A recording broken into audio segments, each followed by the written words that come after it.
Continuamos en Canal E, vamos a hablar de ciberseguridad con un especialista. Alan May, ¿cómo estás, Alan? ¿Cómo estás, Santiago? ¿Todo bien? Muy bien, bueno, tenemos acá un tema interesante. Los dispositivos compartidos son un ataque masivo. Cuando yo comparto las contraseñas en diferentes dispositivos, ¿es un ataque masivo? Sí, a ver, Santiago, en realidad hay muchas cuestiones que atender, ¿no? Primero, lo de compartir contraseñas, que obviamente nunca es una buena práctica. Después tenemos toda esta cuestión de los dispositivos que tenemos conectados en distintos lugares, por ejemplo, en nuestra casa, ¿no? En términos de dispositivos inteligentes, como le llamamos, no tenemos que olvidar que esos dispositivos tienen ciertas capacidades muy similares muchas veces a las de una computadora, con lo cual eh, tiene un sistema operativo que corre, que puede ser, que obviamente se conecta a Internet, por eso se lo dota de la capacidad de inteligente, y eso es lo que termina después haciendo que esto pueda llegar a escalar en un ataque masivo. Entonces, ahí depende por dónde lo enfoquemos en la cuestión, la cosa puede escalar y ha habido casos de este tipo. Ahí te pregunto, porque sobre todo lo que tiene que ver con la manzanita, diferentes dispositivos se fueron conectando a lo largo del tiempo y algunos dispositivos que vos cambiaste porque tenían alguna falla, todavía siguen teniendo, cuando vos vas al listado, siguen estando y posiblemente puedan estar activos, por más que vos no uses ese dispositivo. ¿Puede ser atacado o si no tiene ninguna respuesta no hay posibilidad de ataque? Acá cuando hablamos de ataque tenemos que hablar de superficie de ataque, ¿no? Cuando nosotros minimizamos nuestra superficie de ataque, quiere decir, como a veces ponemos el ejemplo de este rascacielos con un montón de ventanas y algunas que, todas blindadas y algunas que quedaron sin blindar, la superficie de ataque al final se reduce a aquellas que quedaron sin blindar. Cuando nosotros dejamos dispositivos de esa manera, es probable que ese dispositivo que se está utilizando no tenga las medidas necesarias suficientes para que otra persona no lo pueda utilizar. Bien, cada vez que nosotros dejamos de utilizar un dispositivo, debiéramos hacer un borrado completo. Eso implica sacar toda nuestra información, incluso borrar todos los ajustes, toda la configuración, toda aquella información que no nos parezca que nos pueda llegar a, o que pueda ayudar a otro a identificarnos. Aún así, borrarla igual, retirar nuestra cuenta de, en este caso de Apple, pero si fuera en el caso de Android, de Google también, o incluso hoy en día hay otras marcas que han creado sus propias Claro. servicios de nube y demás, con lo cual retirar eso de nuestro usuario es una práctica no solamente recomendada, sino que debiera ser mandatoria. Ahí, Alan, te pregunto si hay crimen perfecto en esto, porque digo, si yo tengo un dispositivo que no estoy usando, el cual no estoy contestando un mensaje, no estoy reaccionando a ninguna provocación exterior, simplemente está en un cajón apagado, a veces con batería, a veces sin batería, puede existir un ataque silencioso, es decir, a un dispositivo que yo no tengo en el radar porque realmente no lo estoy usando ni voy a interactuar con él. En principio, si el dispositivo está apagado, por definición, no. No hay ningún tipo de posibilidad, ningún tipo de riesgo y demás. El problema es que ese dispositivo en general está fuera de nuestro propio radar y se pierde de control. Y ese dispositivo es el clásico que se lo puede llevar a alguien porque hubo una emergencia y uno le dio ese dispositivo que no estaba utilizando.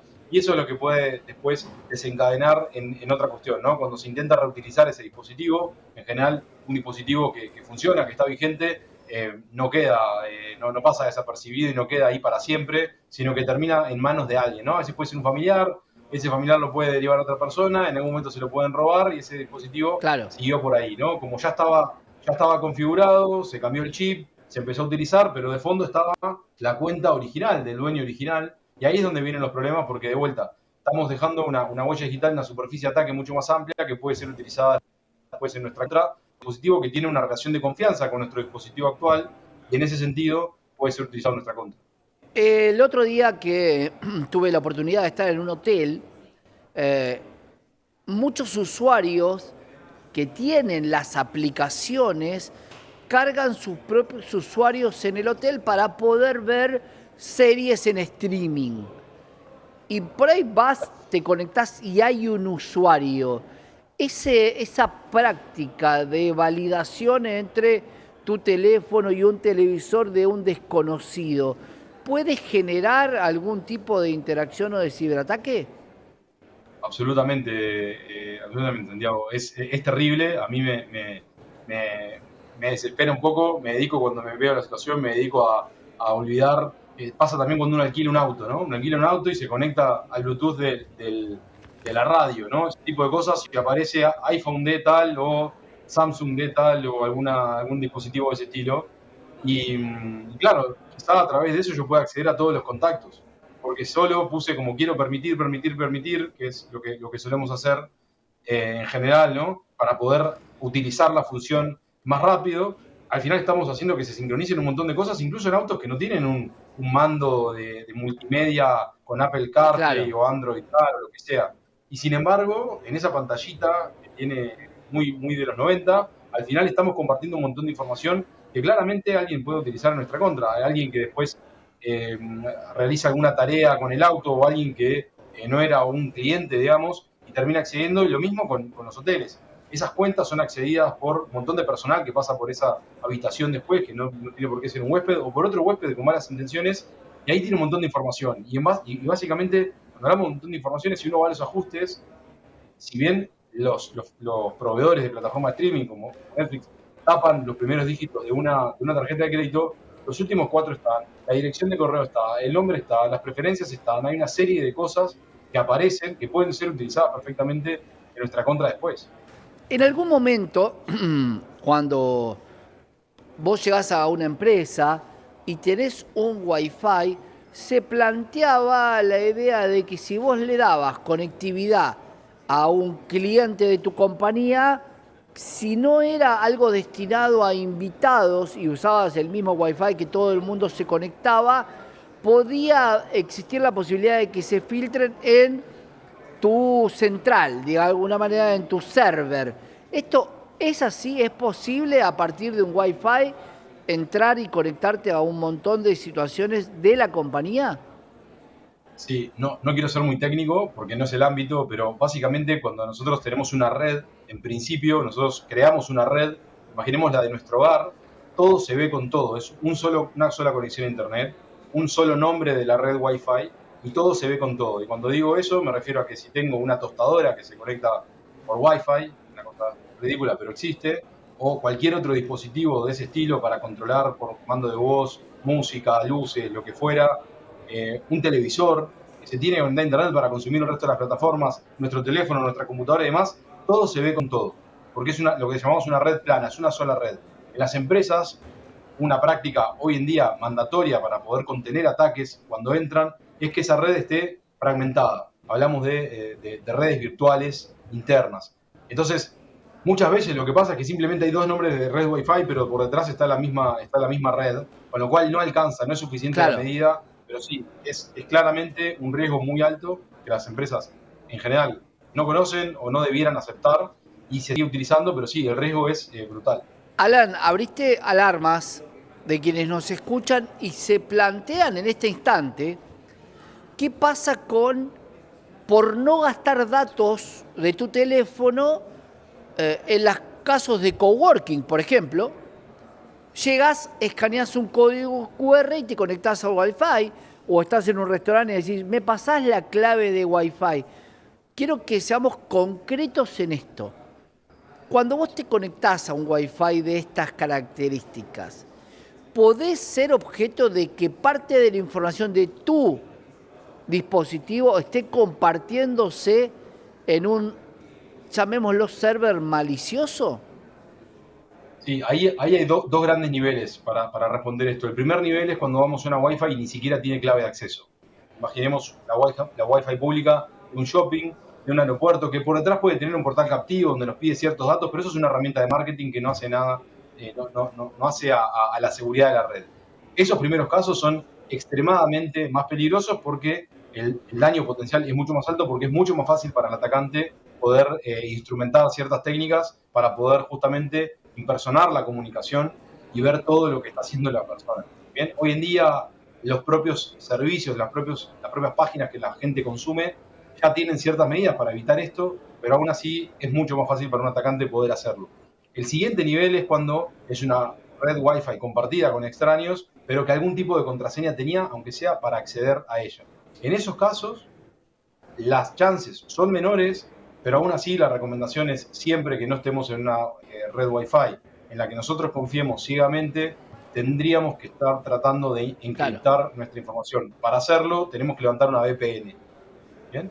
Esas VPNs hay gratuitas, hay algunas gratuitas, hay otras de pago, hay que tener mucho cuidado con las gratuitas, lo gratis siempre por algo es, hay algunas de pago que son muy accesibles, pero en general es, o usamos nuestros datos para hacer algo crítico y para lo no crítico, como algo de googlear o consumir algo de una red social sin crear contenido, ni mucho menos, o no autenticarnos, ahí sí en esos casos podemos usar esa Wi-Fi que tenga contraseña. Las que son gratuitas del todo y no tienen ni siquiera una contraseña de acceso, evitarlas es la recomendación más sana.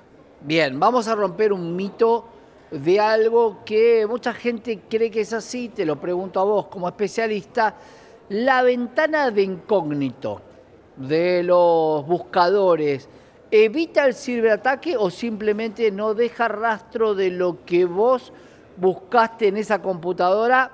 Entre comillas, ¿no? Porque calculo que algún programador o algún analista de sistemas podrá encontrar dentro de esta pantalla lo que estuviste buscando. Esto debe quedar algún tipo de rastro. La precisión técnica que te tendría que hacer ahí es, un ciberataque es un término muy amplio, porque hay muchísimas técnicas, ¿no? Y cada vez más técnicas y cada vez más combinaciones de distintas técnicas que ya son viejas conocidas. La cuestión ahí, en términos de seguridad, tendría que ir por el lado que hay un cierto nivel de tipo de ataque que sí se evita, porque hay determinados ataques que requiere que se instalen y se descarguen ciertas cosas de manera automática y queden alojadas en nuestro navegador para otro momento, que son las famosas cookies, ¿bien? Y algunas otras cosas que operan en el caché, que es una memoria temporal, etcétera. Esas cosas en una ventana de incógnito, en una sesión de navegación de incógnito, esas cosas no se almacenan y por lo tanto hay un porcentaje, quizá amplio, que se evita. Pero lo cierto es que hoy, con el tipo de ataque que hay, a veces ni siquiera hace falta para el atacante descargar nada y simplemente puede ejecutar algo en el mismo momento que lo estamos viendo, con una interacción nuestra o en algún cierto tipo de página web sin siquiera una interacción. Simplemente por el mero hecho de haber descargado la página ejecuta ciertas cosas que a veces en una computadora completamente desprotegida, con mala higiene de seguridad en términos de permisos y otras cosas, pueda llegar a ejecutarse, con lo cual no nos salva y no es mucho más seguro, es un poco más seguro si se quiere. Claro, y tendríamos que hablar en otro momento, Alan, de los pasos que te da los diferentes dispositivos, que son pasos de validación, si realmente esos pasos de validación son efectivos o no, o si también un atacante o un ciberdelincuente te puede plantear estos pasos que seguro son de seguridad o de reaseguro, pero claro, si captaron tu computadora con un TeamViewer, también tienen acceso al mail o a cualquiera de los datos, ¿no? Estamos viendo hasta casos donde toman control de nuestra plataforma de autenticación multifactor, de un Google Authenticator, por ejemplo, que se usa Claro. a nivel doméstico, por ejemplo. Estamos viendo casos donde hasta logran tomar control de ese tipo de cosas, con lo cual ya la cuestión de la autenticación multifactor ya no es ni siquiera opcional, es mandatoria para nuestra vida digital en general, así que sí es un tema interesante para abordar, Santiago. Me gustaría, y también quiero que armemos un decálogo de las 10 cosas que deberíamos hacer para poder convivir con la tecnología y los estímulos que nos mandan. ¿Te parece? Armemos un decálogo y esas 10 cosas quiero que la gente conozca qué es lo que puede hacer. ¿Te parece, Alan? Me parece buenísimo, Santiago. Un placer, muchas gracias. Un gran abrazo, Alan May, especialista en ciberseguridad, hablando sobre la conexión de dispositivos masivos. Esta idea de que desde un teléfono voy a un televisor, de un televisor voy a otro dispositivo y la posibilidad de ciberataque también en esto que siempre Alan te plantea como ventanas de un edificio que si algunas están blindadas son más difíciles de acceder. Quédate, tenemos más información en Canal E.